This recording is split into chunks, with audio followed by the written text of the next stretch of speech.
Իրանք նաև եւ ոչ միայն իրանք տարիներով, տասնյակ տարիներով Ղարաբաղի ժողովրդին պատանդ են պահել, գիտեք ինչի համար, այդ միջանցքը ստանալու համար, որ իբր Լաչինի միջանցքի դիմաց, պետք է մի հատ Մեղրիի միջանցքը լինի, մենք ենք կասեցրել այդ ծրագիրը, ես եմ կասեցրել այդ ծրագիրը, Մեղրին Հայաստանի անբաժանելի մաս է, որովհետև եւ միշտ լինելու է, որովհետև ես ամենադժվար պահին պինդ կանգնել եմ Հայաստանի տարածքային ամբողջականության դիրքերում, եթե մենք շարունակեինք, եթե իրանք բան են ասում, Լաչինի միջանցք էին ասում, իբր իրանք օրակարգ են բերել տենց մեծ հարց, Լաչինի միջանցքի թեման բերվել է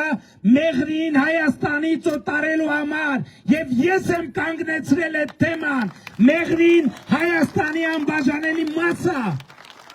իրանք Մեղրին տալու համար հոկտեմբերի 27 են արել, իշխանափոխություն են արել, հեղաշրջում են արել եւ ահա այդ սրանք, այս պատերազմի եռագլուխ կուսակցությունը դրանք Մեղրին տվողների խումբն է եւ իրանք պետք է Հայաստանի պետության համար դատվեն եւ 10 ամյակով բաց նստեն